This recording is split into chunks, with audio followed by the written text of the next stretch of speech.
Hi hello నమస్తే welcome to T9 news. నేను మీ విష్ణు. ఈరోజు ఒక వార్త మీకు ప్రత్యేకంగా చూపించే ప్రయత్నం చేయడానికి ఇక్కడికి రావడం జరిగింది. సో మార్నింగ్ న్యూస్ ఎలా చెప్తామో ఇది కూడా స్పష్టంగా చూపించే విధానం ఇక్కడ చూడండి.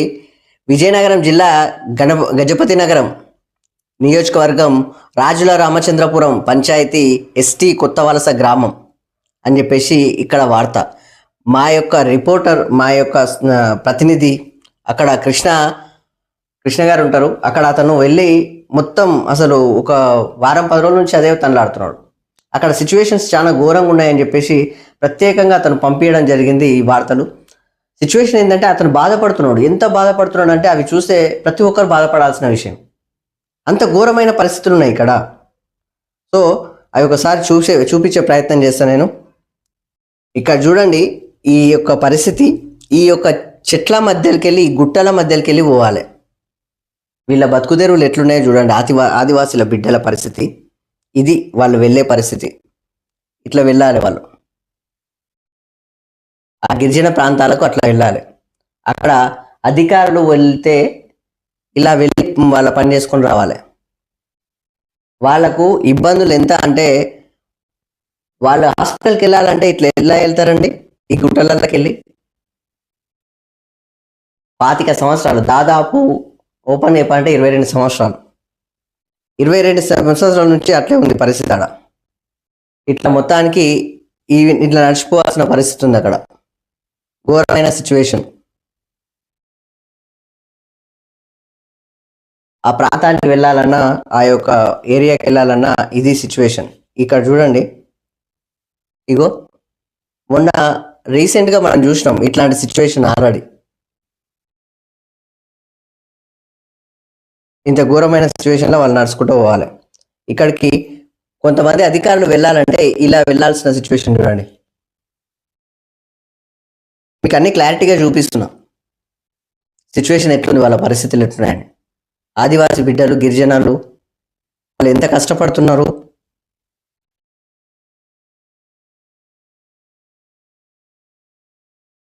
చూడండి వాళ్ళ పరిస్థితి ఎట్లున్నాయో. అధికారులు వెళ్ళాలంటే ఇది వాళ్ళ బతుకుదెరువులు.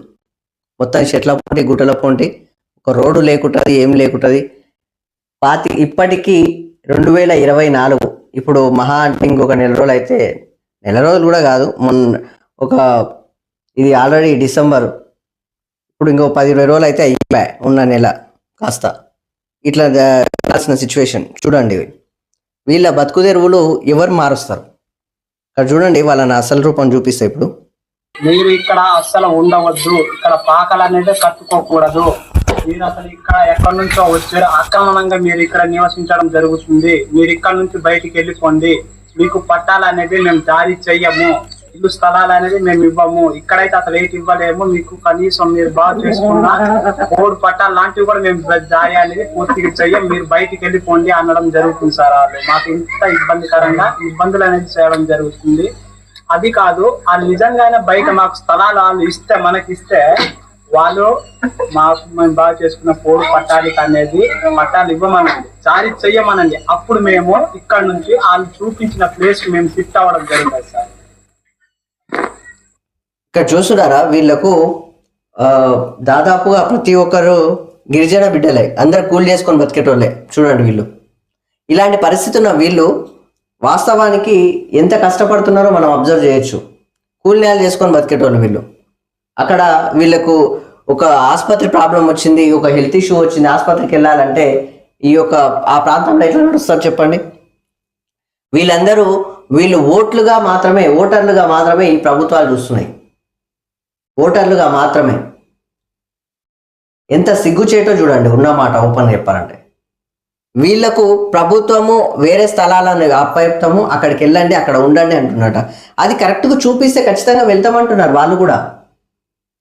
కానీ ఇక్కడ ఈ ఒక 2024, 2025 సంవత్సరము ఇప్పటి వరకు ఈ యొక్క ప్రాంతంలో కరెంటు సదుపాయం లేదు, కరెంటు లేదు. వీళ్ళు ఈ యొక్క పొలాలను సాగు చేసుకొని అక్కడ పండిస్తుంటే ఆ యొక్క ధాన్యం కూడా కొనుగోలు చేస్తుంది ఈ యొక్క ప్రభుత్వం. వీళ్ళు every person is the tax payer. ప్రతి ఒక్క ట్యాక్స్లు కడుతున్నారు కదా. మరి ట్యాక్సులు కట్టినప్పుడు ఈ యొక్క ప్రాంతాన్ని డెవలప్ చేయాల్సిన అవసరం ఉంటుంది కదా. కనీస అవసరాలు మంచినీళ్ళు ఎట్లా అంటే చెలిమిళ్ళల్లో ఉంటాయంట. ఇక చూడండి ఇక్కడ ఉన్న పిల్లల పరిస్థితి ఇట్లా కాలినడకన పోవాలి పిల్లలు స్కూల్కి.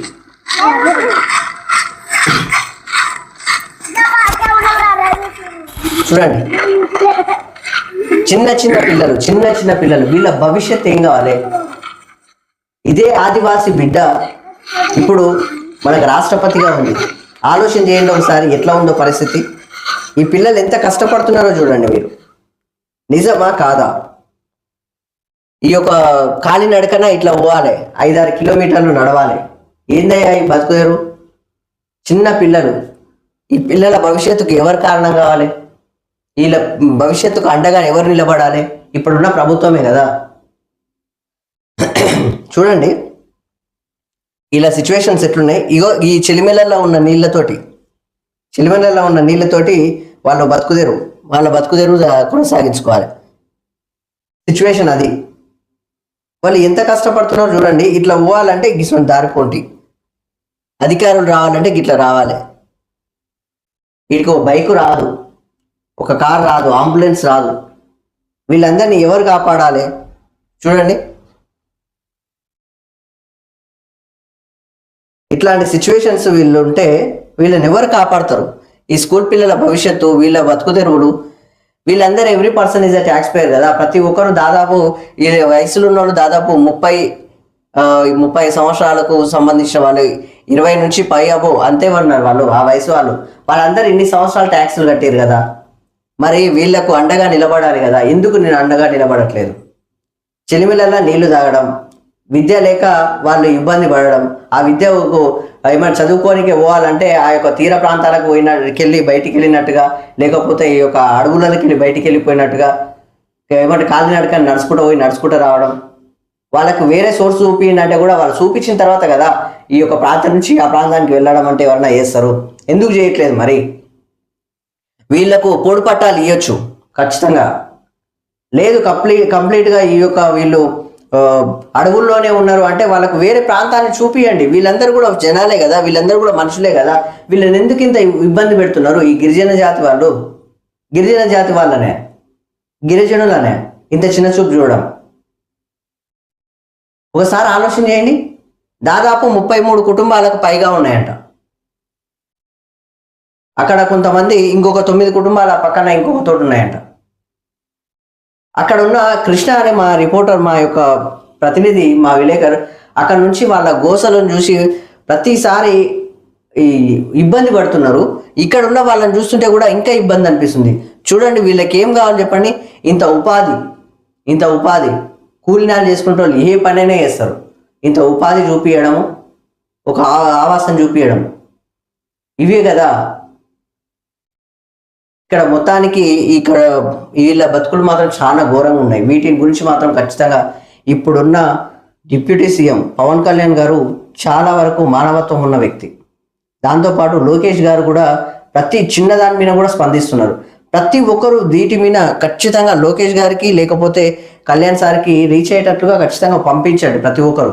అలా పంపిస్తే వాళ్ళు వీళ్ళ యొక్క పరిస్థితుల్ని వాళ్ళు ఒకసారి చూస్తారు. ఎందుకంటే వీళ్ళు కూడా ఈ ఆంధ్రప్రదేశ్ ప్రజల్లో వీళ్ళు ఒకరే.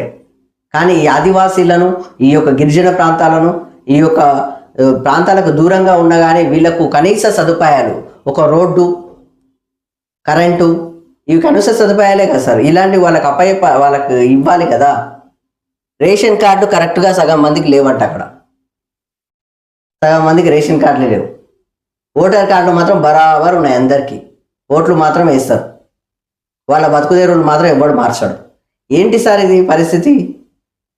పొడి పట్టాలు ఇస్తే వాళ్ళు వ్యవసాయం చేస్తారు, ఆ ధాన్యం మీకే అమ్మేస్తారు, వాళ్ళు పండించుకొని తింటారు. కష్టపడుతున్నారు సార్. దొంగతనాలు చేయట్లేదు, ఇబ్బంది పెట్టట్లేదు, నేరాలు చేయట్లేదు. వాళ్ళు కష్టపడి బతుకుతున్నారు. వీళ్ళందరూ ఇండియన్సే కదా. స్వతంత్ర భారతదేశంలో కటిక పేదరికంలో ఉన్న వాళ్ళలా వీళ్ళు కనిపిస్తలేరా మీకు? ప్రభుత్వాలు ఏం చేస్తున్నాయి? పట్టించుకోవాలి కదా. పట్టించుకొని ప్రభుత్వాలు ఉంటే ఎంత, ఊడితే ఎంత. గత ప్రభుత్వాలు పట్టించుకోవాలి. మరి ఇప్పుడన్నా మీరైనా పట్టించుకుంటారా? ఒక్కసారి కాదు, 2 సార్లు కాదు, ఎన్నిసార్లు అవి చూడండి. దాదాపు 25 సంవత్సరాల నుంచి వాళ్ళ గోసలు పడడం అవసరమా? మీరేం పని చేస్తున్నట్టు? మీరుండేం లాభం? ప్రజాప్రతినిధులు అంటే ఎవరు అసలు? ఈ పిల్లల భవిష్యత్తుని ఎవరు మార్చాలి? ప్రజాప్రతినిధులు అంటే ప్రజల సంక్షేమం కొరకు, ప్రజా సంక్షేమ పరిధిలా ప్రజల చేత ప్రజల కొరకు ఎన్నుకోబడిన ప్రజాప్రతినిధులు. మీరు కనిపిస్తలేదా? మీకు తెలియదా? మీకు ఇవన్నీ జరిగేంత వరకు చూసుకుంటుండాలా? ఈ బిడ్డలకు పరిస్థితి ఏంది? వీళ్ళల్లో ఒకరు రాష్ట్రపతి కాలేరా? వీళ్ళల్లో ఒకరు ఇప్పుడున్న ఆదివాసీ బిడ్డ ఎవరు కనిపిస్తలేదా? మరి వీళ్ళని ఎందుకు పట్టించుకుంటలేరు? ఇది మీకు మీ వరకు తెలుస్తలేదా, లేకపోతే మీరు ఓట్లు అడిగేటప్పుడు కనిపిస్తలేదా? మీ దగ్గర నుంచి ఏం అడుగుతున్నారు చెప్పండి? వాళ్ళు మీకే ట్యాక్సులు కడుతున్నారు ఇన్ని సంవత్సరాల నుంచి. మరి వీళ్ళ బతుకుదేరులు ఎవరు మార్చాలి? వీళ్ళకి కనీసం విద్య లేదు, చదువు లేదు పరిస్థితి వీళ్ళది. అంటే వీళ్ళు చదువుకునే అర్హత లేదంటారా వీళ్ళకు? వీళ్ళు ఏం పాపం చేసారు సార్? నీళ్ళు ఏమో చెలిమల్లలో నీళ్ళు తాగాలనా? ఇక్కడికి అధికారులు పోవాలంటే ఇట్లా పోవాలనా? ఏంది ఈ చెట్ల పోంటి? వీళ్ళకు ఆసరకు ఒక అంబులెన్స్ రావాలంటే కూడా రాని పరిస్థితి అది. ఈ ప్రాంతాలను ఎవరు డెవలప్ చేయాలి? ఎందుకంత నిస్సహాయతతో ఉన్నారు? ఎందుకంత నిర్లక్ష్యం?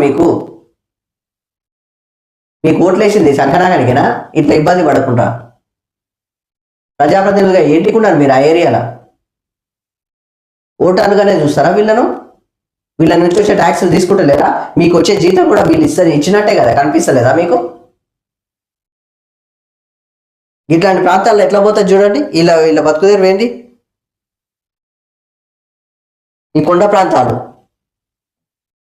లేదు, బయట వచ్చి ఎక్కడైనా డబుల్ బెడ్రూమ్లు ఏర్పాటు చేస్తాం, లేకపోతే ఇండ్ల స్థలాలు ఇస్తాం, లేకపోతే ఇంకోటి ఇస్తాం అంటే ఏర్పాటు చేస్తే వాళ్ళు కూడా వచ్చి కూలి చేసుకొని బతుకుతారు కదా. మీ ఇంటి నుంచి ఏం అడగరు కదా, వాళ్ళు కూడా అర్హులే కదా ఇవన్నీ తీసుకోవడానికి. మరి ఎందుకు ఇంతగానో నిర్లక్ష్యం మీకు? చూడండి, పెంపుడు జంతువులు ఇవన్నిటిని పండించుకుంటూ ఇలాంటివి నిజమైన రైతులుగా వాళ్ళు ఏం అడగలేని పరిస్థితి మిమ్మల్ని మీకే అన్ని తెచ్చి పెడతారు ట్యాక్స్ల రూపంలో కట్టి. అయినా కానీ వీళ్ళ బతుకుదేరును మాత్రం మారుస్తలేరు. ఖచ్చితంగా వీళ్ళను ఈ యొక్క ప్రాంతాల్లో ఉండవాలని ఈ గిరిజన జాతి నాయకులు, గిరిజనకు సంబంధించిన నాయకులు ఎక్కడ పోయినరు? ఎస్టీ కులాలకు సంబంధించిన నాయకులు, కుల సంఘ నాయకులు ఎక్కడ పోయారు? మాట్లాడండి వీళ్ళ గురించి. మీతో సమానులే కదా వాళ్ళు కూడా. ఇలాంటి సిచ్యువేషన్లో వాళ్ళు బతుకుతున్నారు, వాళ్ళు ఉంటున్నారంటే మీకు కనీసం కనికరం కలుగుతలేదా? వాళ్ళ బతుకుదేరులు చూడట్లేదా? ఎంత ఇబ్బందులు ఉన్నారు చూడండి వీళ్ళు. కంపల్సరీగా ఇది లోకేష్ గారికి, దాంతోపాటు చంద్రబాబు సార్కి, లేకపోతే కళ్యాణ్ సార్కి, వీళ్ళకి కొంచెం మానవత్వం ఎక్కువ ఉన్న మనుషులు కాబట్టి కంపల్సరీ వీళ్ళను సక్సెస్ఫుల్గా ముందుకు తీసుకెళ్తారు, వీళ్ళని చూపిస్తారని చెప్పేసి మేము అనుకుంటున్నాం. ఒకటి ఏంటంటే ఈ యొక్క గిరిజన జాతి వాళ్ళు మొత్తము ఇక్కడ ఉన్న వాళ్ళు మొత్తం ఖచ్చితంగా ఈ కుల సంఘ నాయకులు వీళ్ళందరికీ కూడా అండగా నిలబడాలి, వీళ్ళ పక్షాన పోరాడాలి, ప్రభుత్వం వీళ్ళకి అండగా నిలబడాలి, వీళ్ళకు బతుకుదేరువును చూపియాలి. కరెంటు లేదు సార్, ఇంకా చిన్న షెడ్లు వేసుకొని బతుకుతారు పాపం. ఒకటి కాదు, 2 కాదు, 22 సంవత్సరాలు అయిందంట ఆడున్నవాటి. Every person is a tax payer. ప్రతి ఒక్కరు వాళ్ళు ట్యాక్స్ కడుతారు. వాళ్ళకి ఏది కట్టినా అని సగం రేట్కి ఏం రియర్గా సార్. ఏదో కూలి నేలు చేసుకొని బతికేటోళ్ళ బతుకుదేరులను ఒకసారి చూడొచ్చు కదా, ఎందుకు చూస్తలేరు?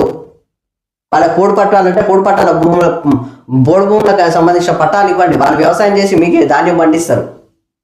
ప్రతి ఒక్కటి వీళ్ళ వల్ల ప్రభుత్వానికి చాలా వరకు వీళ్ళు నేరస్తులు కాదు, ఏ నేరం చేయట్లేదు, ఖచ్చితంగా కష్టపడి సంపాదించుతున్నారు. కూలీ వేస్తే వాళ్ళకు ఉపాధి చూపిస్తే కష్టపడతారు. ఇవన్నీ ఉన్నాయి కాబట్టి వాళ్ళ ఖచ్చితంగా ఈ ప్రభుత్వం అండగా ఉండాలని మేమైతే T9 న్యూస్ నుంచి రిక్వెస్ట్ చేస్తున్నాం. ఎందుకంటే ఈ ఆదివాసీ బిడ్డలను, ఈ యొక్క గిరిజన ప్రాంతాల వాళ్ళను ఖచ్చితంగా వాళ్ళు మీ నుంచి ఏమీ ఆశించరు. వాళ్ళే చేసి ట్యాక్స్ల రూపంలో ఇండియన్ ఎకనామికల్ వర్షన్లో ప్రతి ఒక్కటి ఇస్తారు. వాళ్ళు ప్రతి ఒక్కరికి ట్యాక్స్ కడతారు. సో వాళ్ళు ఆ విధంగా ఉన్నారు కాబట్టి వాళ్ళకి అండగా నిలబడాలని మేము ప్రత్యేక T9 న్యూస్ నుంచి రిక్వెస్ట్ చేస్తున్నాం. దాంతోపాటు వీళ్ళకు కరెంటు, ఒకవేళ దాంతోపాటు ఈ యొక్క అంబులెన్స్లు అవన్నీ వైద్యం చేకూర్చే విధంగా, లేకపోతే వీళ్ళను ఆ ప్రాంతం నుంచి వేరే ప్రాంతానికి మారిస్తే దానికి సంబంధించిన మొత్తం ఏర్పాట్లు చేస్తే వాళ్ళు షిఫ్ట్ గానికి కూడా రెడీగా ఉండమని చెప్పేసి కూడా అంటున్నారు. ఎందుకంటే వాళ్ళ భవిష్యత్తును వాళ్ళకి ఇవ్వండి దయచేసి. చిన్న పిల్లలు ఉన్నారు, వాళ్ళు చదువుకోవాలి, వాళ్ళకు సపోర్ట్ చేయండి దయచేసి. కాబట్టి ఖచ్చితంగా మీరందరూ అండగా నిలబడతారని చెప్పేసి ఆంధ్రప్రదేశ్లో ఉన్న ప్రతి ఒక్కరికి నేను రిక్వెస్ట్ చేస్తున్నా.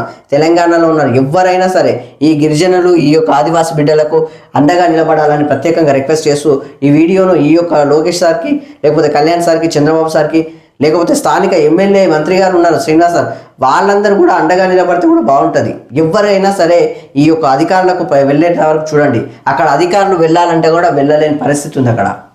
దయచేసి దీని మీద పదే పదే పదే పదే చెప్తున్నామంటే అర్థం చేసుకోండి. వాళ్ళ యొక్క గోస ఎన్నిసార్లు చెప్తారు ఈ మాట అని చెప్పేసి అనుకోకండి. వాళ్ళ గోసలు అంతా ఉన్నాయి. దయచేసి ప్రత్యేకంగా రిక్వెస్ట్ చేస్తున్నాం మిమ్మల్ని, ఆ బిడ్డలకు అండగా ఉండండి. ఆ గిరిజన బిడ్డలకు అండగా ఉండండి. ఈ కుల సంఘ నాయకులు కూడా ఈ గలాన్ని వినిపించండి దయచేసి. వీళ్ళ గోసలను చూడండి దయచేసి. సో దానికోసం మిమ్మల్ని రిక్వెస్ట్ చేస్తున్నా, పదే పదే రిక్వెస్ట్ చేస్తున్నా. ప్రభుత్వానికి వినిపించే విధంగా మీ గలం వినిపించాలని ప్రత్యేకంగా రిక్వెస్ట్ చేస్తున్నా.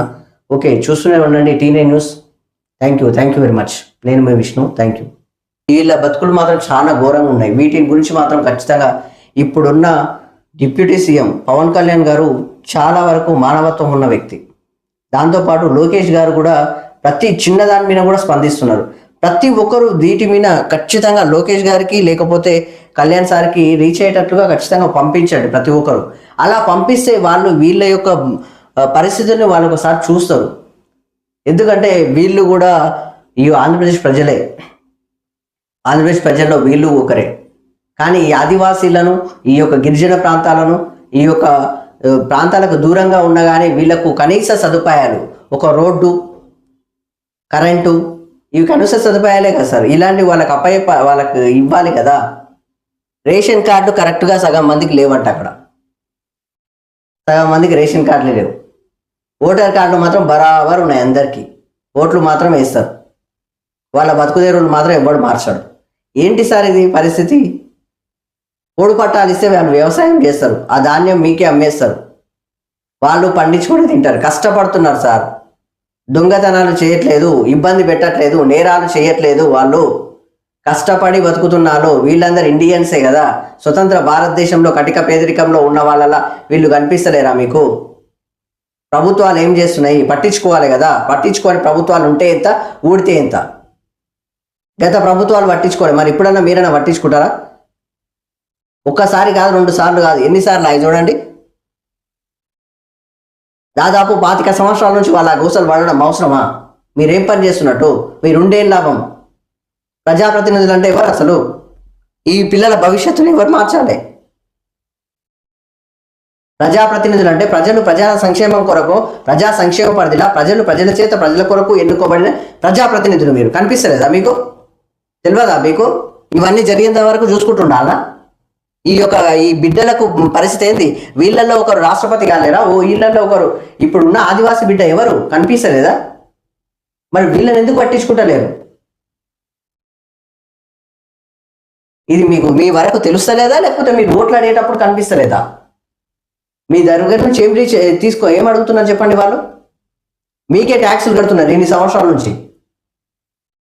మరి వీళ్ళ బతుకుదేరులు ఎవరు మార్చాలి? వీళ్ళకి కనీసం విద్య లేదు, చదువు లేదు పరిస్థితి వీళ్ళది. అంటే వీళ్ళు చదువుకునే అర్హత లేదంటారా వీళ్ళకు? వీళ్ళు ఏం పాపం చేసారు సార్? నీళ్ళు ఏమో చెలిమల్లలో నీళ్ళు తాగాలనా? ఇక్కడికి అధికారులు పోవాలంటే ఇట్లా పోవాలనా? ఏంది ఈ చెట్ల పోంటి? వీళ్ళకు ఆసరకు ఒక అంబులెన్స్ రావాలంటే కూడా రాని పరిస్థితి అది. ఈ ప్రాంతాలను ఎవరు డెవలప్ చేయాలి? ఎందుకంత నిస్సహాయతతో ఉన్నారు? ఎందుకంత నిర్లక్ష్యం మీకు? ఓట్లేసింది సంకనాగానికేనా? ఇట్లా ఇబ్బంది పడకుండా ప్రజాప్రతినిధులుగా ఏంటికున్నారు మీరు ఆ ఏరియాలో? ఓటర్లుగానే చూస్తారా వీళ్ళను? వీళ్ళ నుంచి వచ్చే ట్యాక్సులు తీసుకుంటలేరా? మీకు వచ్చే జీతం కూడా వీళ్ళు ఇచ్చినట్టే కదా, కనిపిస్తలేదా మీకు? ఇట్లాంటి ప్రాంతాల్లో ఎట్లా పోతుంది చూడండి. వీళ్ళ బతుకుదేరు ఏంటి? ఈ కొండ ప్రాంతాలు లేదు, బయట వచ్చి ఎక్కడైనా డబుల్ బెడ్రూమ్లు ఏర్పాటు చేస్తాం, లేకపోతే ఇళ్ల స్థలాలు ఇస్తాం, లేకపోతే ఇంకోటి ఇస్తాం అంటే ఏర్పాటు చేస్తే వాళ్ళు కూడా వచ్చి కూలి చేసుకొని బతుకుతారు కదా. మీ ఇంటి నుంచి ఏం అడగరు కదా. వాళ్ళు కూడా అర్హులే కదా ఇవన్నీ తీసుకోవడానికి. మరి ఎందుకు ఇంతగానో నిర్లక్ష్యం మీకు? చూడండి, ఈ పెంపుడు జంతువులు ఇవన్నిటిని పండించుకుంటూ ఇలాంటివి నిజమైన రైతులుగా వాళ్ళు ఏం అడగలేని పరిస్థితి మిమ్మల్ని మీకే అన్ని తెచ్చి పెడతారు ట్యాక్స్ల రూపంలో కట్టి. అయినా కానీ వీళ్ళ బతుకుదేరువును మాత్రం మారుస్తలేరు. ఖచ్చితంగా వీళ్ళను ఈ యొక్క ప్రాంతాల్లో ఉండవాలని ఈ గిరిజన జాతి నాయకులు, గిరిజనకు సంబంధించిన నాయకులు ఎక్కడ పోయినరు, ఎస్టీ కులాలకు సంబంధించిన నాయకులు, కుల సంఘ నాయకులు ఎక్కడ పోయారు? మాట్లాడండి వీళ్ళ గురించి. మీతో సమానులే కదా వాళ్ళు కూడా. ఇలాంటి సిచ్యువేషన్లో వాళ్ళు బతుకుతున్నారు, వాళ్ళు ఉంటున్నారంటే మీకు కనీసం కనికరం కలుగుతలేదా? వాళ్ళ బతుకుదేరువులు చూడట్లేదా? ఎంత ఇబ్బందులు ఉన్నారు చూడండి వీళ్ళు. కంపల్సరీగా ఇది లోకేష్ గారికి, దాంతోపాటు చంద్రబాబు సార్కి, లేకపోతే కళ్యాణ్ సార్కి, వీళ్ళకి కొంచెం మానవత్వం ఎక్కువ ఉన్న మనుషులు కాబట్టి కంపల్సరీ వీళ్ళను సక్సెస్ఫుల్గా ముందుకు తీసుకెళ్తారు, వీళ్ళని చూపిస్తారని చెప్పేసి మేము అనుకుంటున్నాం. ఒకటి ఏంటంటే ఈ యొక్క గిరిజన జాతి వాళ్ళు మొత్తము ఇక్కడ ఉన్న వాళ్ళు మొత్తం ఖచ్చితంగా ఈ కుల సంఘ నాయకులు వీళ్ళందరికీ కూడా అండగా నిలబడాలి, వీళ్ళ పక్షాన పోరాడాలి, ప్రభుత్వం వీళ్ళకి అండగా నిలబడాలి, వీళ్ళకు బతుకుదెరువును చూపియాలి. కరెంటు లేదు సార్, ఇంకా చిన్న చిన్న షెడ్లు వేసుకొని బతుకుతారు పాపం. ఒకటి కాదు, రెండు కాదు, 22 సంవత్సరాలు అయిందంట ఆడున్నవాటి. Every person is a tax payer. ప్రతి ఒక్కరు వాళ్ళు ట్యాక్స్ కడుతారు. వాళ్ళకి ఏది కట్టినా అని సగం రేట్కి ఏం రియర్గా సార్. ఏదో కూలినాలు చేసుకొని బతికేటోళ్ళ బతుకుదేరువులను ఒకసారి చూడొచ్చు కదా, ఎందుకు చూస్తలేరు? వాళ్ళ కోడి పట్టాలంటే కోడి పట్టాల భూముల బోడు భూములకు సంబంధించిన పట్టాలు ఇవ్వండి, వాళ్ళు వ్యవసాయం చేసి మీకే ధాన్యం పండిస్తారు. ప్రతి ఒక్కటి వీళ్ళ వల్ల ప్రభుత్వానికి చాలా వరకు వీళ్ళు నేరస్తులు కాదు, ఏ నేరం చేయట్లేదు, ఖచ్చితంగా కష్టపడి సంపాదిస్తున్నారు. కూలీ వేస్తే వాళ్ళకు ఉపాధి చూపిస్తే కష్టపడతారు. ఇవన్నీ ఉన్నాయి కాబట్టి వాళ్ళ ఖచ్చితంగా ఈ ప్రభుత్వం అండగా ఉండాలని మేమైతే T9 న్యూస్ నుంచి రిక్వెస్ట్ చేస్తున్నాం. ఎందుకంటే ఈ ఆదివాసీ బిడ్డలను, ఈ యొక్క గిరిజన ప్రాంతాల వాళ్ళను ఖచ్చితంగా వాళ్ళు మీ నుంచి ఏమీ ఆశించరు. వాళ్ళే చేసి ట్యాక్స్ల రూపంలో ఇండియన్ ఎకనామికల్ వర్షన్లో ప్రతి ఒక్కటి ఇస్తారు. వాళ్ళు ప్రతి ఒక్కరికి ట్యాక్స్ కడతారు. సో వాళ్ళు ఆ విధంగా ఉన్నారు కాబట్టి వాళ్ళకి అండగా నిలబడాలని మేము ప్రత్యేక T9 న్యూస్ నుంచి రిక్వెస్ట్ చేస్తున్నాం. దాంతోపాటు వీళ్ళకు కరెంటు, ఒకవేళ దాంతోపాటు ఈ యొక్క అంబులెన్స్లు అవన్నీ వైద్యం చేకూర్చే విధంగా, లేకపోతే వీళ్ళను ఆ ప్రాంతం నుంచి వేరే ప్రాంతానికి మారిస్తే దానికి సంబంధించిన మొత్తం ఏర్పాట్లు చేస్తే వాళ్ళు షిఫ్ట్ గానికి కూడా రెడీగా ఉండమని చెప్పేసి కూడా అంటున్నారు. ఎందుకంటే వాళ్ళ భవిష్యత్తును వాళ్ళకి ఇవ్వండి దయచేసి. చిన్న చిన్న పిల్లలు ఉన్నారు, వాళ్ళు చదువుకోవాలి, వాళ్ళకు సపోర్ట్ చేయండి దయచేసి. కాబట్టి ఖచ్చితంగా మీరందరూ అండగా నిలబడతారని చెప్పేసి ఆంధ్రప్రదేశ్లో ఉన్న ప్రతి ఒక్కరికి నేను రిక్వెస్ట్ చేస్తున్నా. తెలంగాణలో ఉన్న ఎవరైనా సరే ఈ గిరిజనులు, ఈ యొక్క ఆదివాసీ బిడ్డలకు అండగా నిలబడాలని ప్రత్యేకంగా రిక్వెస్ట్ చేస్తూ ఈ వీడియోను ఈ యొక్క లోకేష్ సార్కి, లేకపోతే కళ్యాణ్ సార్కి, చంద్రబాబు సార్కి, లేకపోతే స్థానిక ఎమ్మెల్యే మంత్రి గారు ఉన్నారు శ్రీనివాస్ సార్, వాళ్ళందరూ కూడా అండగా నిలబడితే కూడా బాగుంటుంది. ఎవరైనా సరే ఈ యొక్క అధికారులకు వెళ్ళేట వరకు చూడండి. అక్కడ అధికారులు వెళ్ళాలంటే కూడా వెళ్ళలేని పరిస్థితి ఉంది అక్కడ. దయచేసి దీని మీద పదే చెప్తున్నామంటే అర్థం చేసుకోండి. వాళ్ళ యొక్క గోస ఎన్నిసార్లు చెప్తారు ఈ మాట అని చెప్పేసి అనుకోకండి. వాళ్ళ గోసలు అంతా ఉన్నాయి. దయచేసి ప్రత్యేకంగా రిక్వెస్ట్ చేస్తున్నాం మిమ్మల్ని, ఆ బిడ్డలకు అండగా ఉండండి, ఆ గిరిజన బిడ్డలకు అండగా ఉండండి. ఈ కుల సంఘ నాయకులు కూడా ఈ గలాన్ని వినిపించండి దయచేసి. వీళ్ళ గోసలను చూడండి దయచేసి. సో దానికోసం మిమ్మల్ని రిక్వెస్ట్ చేస్తున్నా, పదే రిక్వెస్ట్ చేస్తున్నా, ప్రభుత్వానికి వినిపించే విధంగా మీ గలం వినిపించాలని ప్రత్యేకంగా రిక్వెస్ట్ చేస్తున్నా. ఓకే, చూస్తూనే ఉండండి T9 news. Thank you very much. నేను మీ విష్ణు. Thank you.